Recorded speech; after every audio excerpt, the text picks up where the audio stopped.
So my first question for you today is, first of all, thank you so much for being here. Thank you so much for reaching out, and especially I love Instagram, and so it's my favorite platform. I think for a lot of artists, it's our favorite platform. So it was such a personable way to be contacted. And I wanted to reach you directly too, because I feel like if you go through a lot of, bureaucracy and a lot of other people, the artist's opinion often gets lost. So I wanted to first ask you and then ask the museum, So let's get started with something very general. So when I first found out about you, I first went to your website, and the first 3 words I see are artist, academic, activist.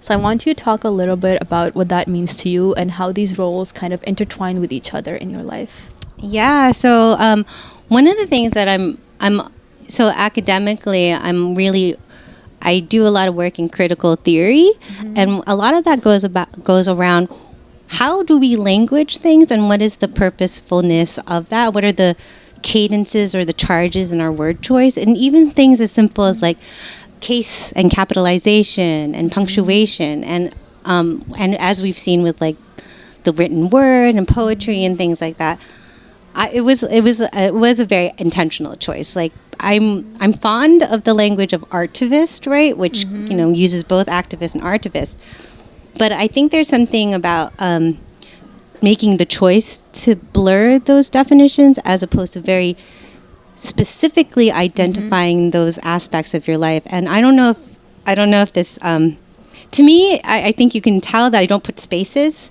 Yeah. Right? So like that, to me, it's because they all are, it should be one word. Yet with like, in the same way I'm like a transnational person as a Filipino American, I don't use the hyphen. If I can, I use Philem with no hyphen. Because I think that like all of these arenas kind of flow into each other. So I would say when you're a kid, you kind of know what you're about. And those 3 words kind of already, whether or not I knew it, right? Whether or not I was like at the library being like, mom's like, let's go check out your books. Like, just pick your 10 books. We can get out of here. Or it was like, can I, like, I'm so, like, they leave the room and then they're like, why did you do that with the pasta? Or whatever it is. And then also, like, I was always that person who would just, like, when my friends felt bad or when they would get some messaging or bullying or whatever it was, I would always go into a place of passionately, like, defending, like, the right to be human and to, like, people should be aware of that vulnerability. Right. And so, as you can see, as an artist, you convey vulnerability. That's actually, in my opinion, where the best work happens. Whether or not you convey that, like vulnerability, you go to a vulnerable space to make art. And in the same place when you stand up for people, right? It's always a nerve-wracking experience to stand up for someone, but also it's like a beautiful thing to watch someone struggle, and to do it for the side of being like, we all struggle. So, of course, it's going to look unpolished the way I'm saying, like, don't pick on my friend just because she likes to eat boiled eggs or whatever it was, Right. That's a true story. Because she ate boiled eggs every day for, like, 1st through 5th grade. It was very confusing. But, to me, it's those purposely, artist, activist, and academic. I teach because I want to change the world. Right. I make art because I want to change the world, right? And I see teaching as a form of art. And I see activism as a form of art. Right. And so on all of those have to do with connecting, which is also a form of art. So all of them just combine. Yeah, and I found that so beautiful when I went on your website and it had your name and right under the 3 words between and dots between each, and I was fascinated to see that because, as you said, it is a choice, and I was like, why did she choose this? I have to ask about it, you know? Yeah. And I love that when people let themselves imagine that there's something there for them to see that they may not. Are they supposed to question it or not? And the fact to just go there, just to acknowledge your curiosity is such, like, I'm all about that. And thank you for explaining that, because I find these things to be so interconnected, and when we put these words separately, you make them into rigid roles that don't overlap with each other, and as you explained, they're all a form of each other, artist, academic, activist. Totally. And it's now, right? Like the concept of like social media and then being a social influencer, most of like that's because they're also an activist, also because they understand the art form. They understand it's a way to connect to people. Like, we live in times where nobody's like rigidly in one role. And if so, it's oftentimes because they're forced to be so. Right? Like, because they're told that they cannot expand beyond their what they've been placed into. Right? So I love that, is that like we all understand the concept of platform, and we all craft our own performances of ourselves in the world. Right. And you know, these new forms of websites and Instagram that lets us do that. You know, we're defining our own personalities and personhood instead of having other people define that. Totally. And even with things like punctuation, or how you deal the color balance in your videos, or even just like addressing the form, right? Like being like, there's some people just use pure emojis in their like, you know, description of it is. And it's actually much more of like, in the same way that haikus are a respected art form. Oftentimes it's like that person's relationship to those symbols is more important than getting like 3 paragraphs from me. Right? Like, if you have to decode it. Totally. I love the idea of like, I don't want to spoil the new Batman for anyone, but there's a whole bit about ciphering, which I thought was really cool, because I love the idea of, I think we've all had friends that you send like codes messages to people and stuff like that, and that's such a more engaged process of communicating, and like kind of like we do participate in codes anyway, like in the world all the time, by code switching and knowing when to talk in what ways in order to be effective. So like yes to all that. I just think there's so much we can do with all these platforms and the words, and like even that, like to be able to do that without to put not spaces, to use punctuation that way. Oftentimes cultural gatekeepers or proper journalism or certain press, you know, there was formats that you had to honor. Well, what happens if we go beyond that? Like maybe something interesting that's much more interesting than continuing the same ways people have always done things. Yeah, breaking the tradition. And I love that. So we've already talked a little bit about this, but in what ways does your art, you know, how does it give a voice to those otherwise overlooked in society? And you talked a little bit about you standing up for your friend who was getting bullied. And I'm from what I've seen, I can see in your art, you do that through your art too. So just talk a little bit about that. Yeah, so I think a lot of times, and oftentimes, we think reputation or fame even have to do with conforming, right? And they have to do with, this is the way that you put a message into the world, right? And if you don't put that message out that way, then it's not going to come through. But what if we're not giving humanity enough credit? What if we're not making, like, what if we made that space for people to think and fill it in for their own self? Then you have that, like, then we all feel that. As a kid, like, you didn't understand why you liked that song and probably shouldn't sing those lyrics. But there was some kind of hook or whatever it was that made you get engaged with it. And the rest of your life, whether or not you got the lyrics right or not, there was something about that resonated with you. So to me, when I make art, it's about allowing for those spaces for people to feel like their interpretation of it is also part of the form. Like, I could happily stay home all day and record things for myself and, like, take pictures and smash them together and do whatever to, like, tape my, like, I don't know, there's literally a piece upstairs where it's just, like, water going down a drain, right? And I find that interesting. But what I find interesting is, that what if there's no exposition about it, right? What if it's just, and we see the growth of things like ASMR, right, and like, and people's connection to, like, and the expansiveness of, like, of different music forms and pop culture and proliferation of shorter like TikTok versus like Instagram Live or YouTube. Right. And so we're seeing people push against the form. So I guess, like, in general, I'm pushing against the idea that you have to do things the right way, right? Like, what is this right way? And also, what is lost when we insist upon that right way? And then secondly is, if we make gatekeeper culture as part of a way to engage with pop culture, then we're losing the majority of humanity. We can't tell people how to relate to art, right? We can't tell people how to feel, but we can present it and say, do you see part of yourself in that? And that's kind of what I hopefully do, and also maybe not annoy them too much at the same time. Right. But that's also okay if they do, because then that becomes part of the piece as well. And that's their reaction to it. Yeah. Right, that's their interpretation. So you already, with all the hats that you put on, have a pretty busy life. And I want to ask, and this is for all of us here, how do you manage to be creative like where do you find time for that? How do you make it a part of your everyday life? So I think first and foremost, say creativity is a way to pace, Okay. right? It's a way to say, the way to say that all of the choices that we make, the conscious choices we make, are also creative choices. And we can see them as learning lessons, and sometimes it's pure, like the documentary, The Sister Outsider, how can we do better for tomorrow that I did.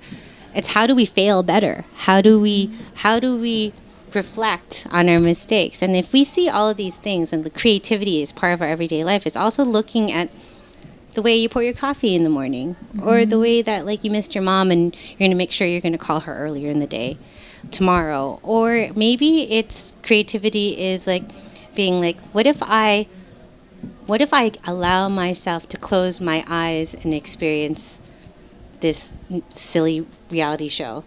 How would I experience that differently? To like give agency to your, and power to your form of interpretation. Like that's a creative act. To think and to put these things together that no one necessarily would do.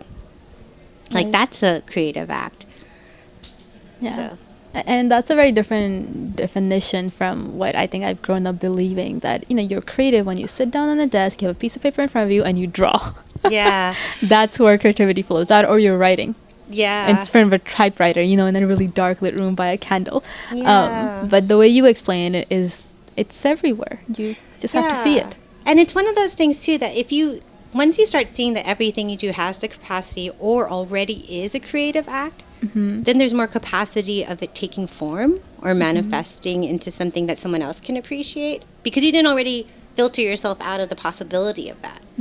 Like watching a bathtub drain, and filming that, or looking at it from different angles, or as we all did with like a little kid, put your finger, to be like, can I stop that? And then being like, well, like, what in the world how many things do we stick our finger in and try to like stop and change the flow of things? And then it just like that ability to just think creatively, to take all experience as fodder for like our way to find entry to others and understand other thoughts and ourselves, really. Right.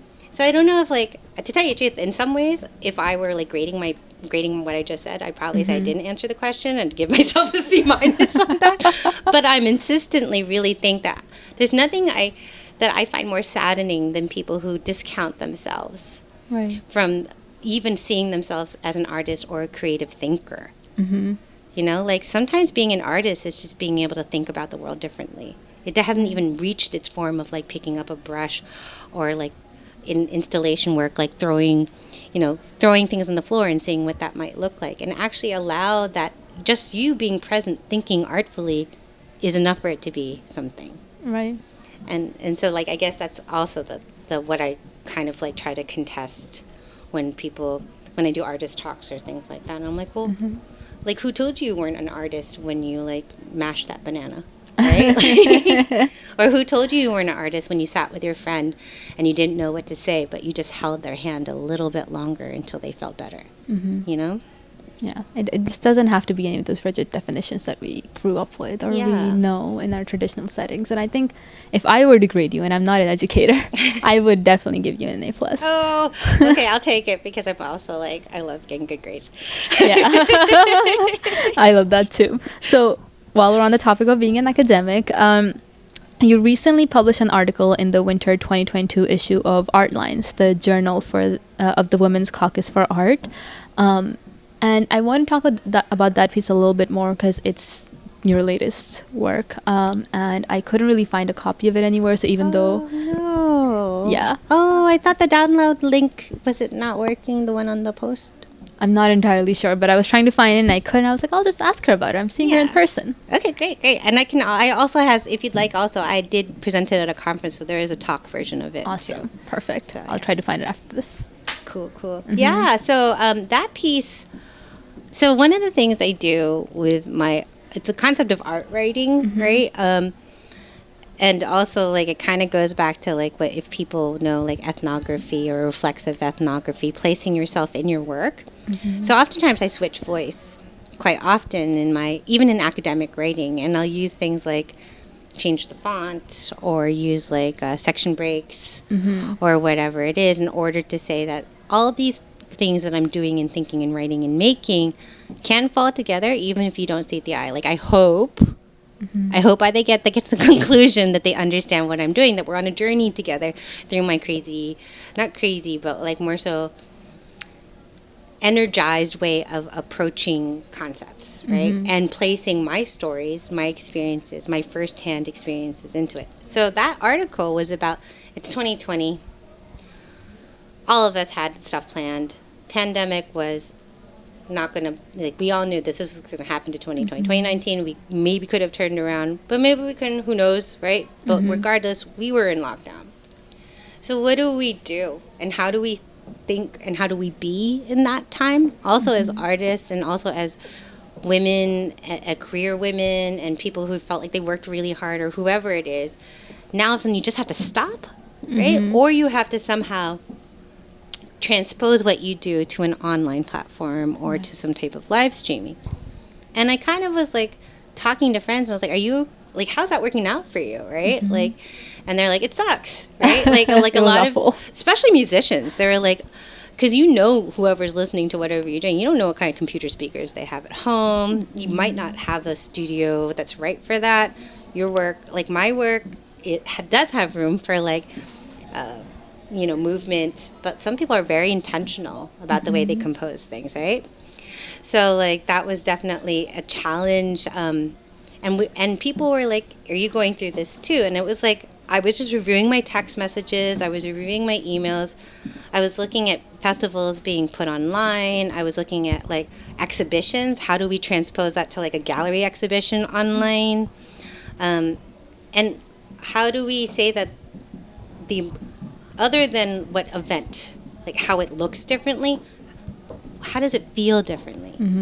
And what does it mean when we stop thinking, like if we're so focused on making sure that it's as good or just as good as what we could have done, then what are we losing in the process? Right. Like what happens to like sisterhood? What happens to just honoring your impulse? What happens to like being overly conscious of presentation and edit, like during the pandemic, I'm one of those people who loves working off the cuff when it comes to art. And I would see myself like overly edit things, and I was like, this is like, I need to like, okay, Control Z, like get the heck out of there, because you just like, you're micromanaging your own work because we're all like in these isolated bubbles. Right. And so that's what that article was really about, is how like maybe we're failing each other, and like maybe we're failing this, like the creative impulse. Maybe we're failing our friends and other women artists who definitely have to are challenged by like culture anyway, right? And we already have these connotations we have to combat, and we want to stay successful, and we don't want to lose our jobs, and all this stuff. We're holding so much at the same time. So maybe there needs to be a little bit of grace about letting ourselves go about this differently. And what would happen if we allowed for that to be seen? Right. To see that struggle of all of us being like, no, I'm not becoming a bodybuilder and having like great deltoids now. Like that's not what that's not what I'm doing in the pandemic. And I'm also not eating, although I did for a little bit, Ben and Jerry's every night. Like what if some of it's just being like, I kind of wish I did that project a little bit better, and maybe I'm going to put it out there, and I'm going to let people experience it, and also let them know that it's not the way I necessarily wanted it to be. What did you get from it? And like maybe that feeling is actually more important than the work. Maybe the hearing about the feelings I went through and put it out anyway might be more useful. And also it's like a way to be nice to yourself. Like what if we all allowed ourselves a bit more grace when we have challenges? Because this world, as we were talking about before, we're coming up against challenges we've never had to before. And it's not like the human brain has evolved in the last 2 years, or society has evolved at the same rate. So we're just trying to make sense of it all, and still try to stay grounded, and still try to breathe and drink water and sleep and things like that. So like that's really what the article is about.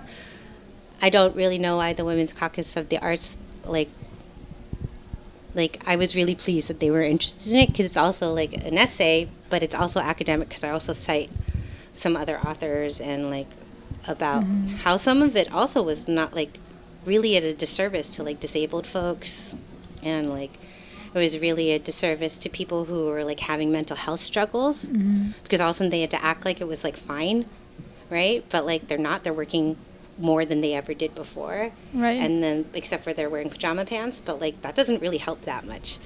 I don't know why everyone talks about like that was the big gain we got. Not having to wear jeans. I was like, I already had pajama pants. I was wearing them anyway. But you know, like that's not a big consolation prize. Right. So yeah. We just lost so much in process, and I think us trying to make our forms of what we would do in person identical when we did it online, as you said, that was making us all, I think, struggle even more, and we were losing so much in that because not every form is the same, right? Yeah. Yeah. And there's so much wonderful unintentional things that happen when we just let ourselves feel things, and also feel things with others. So what a great time, like, to do that, because we're all at home needing to feel connection anyway.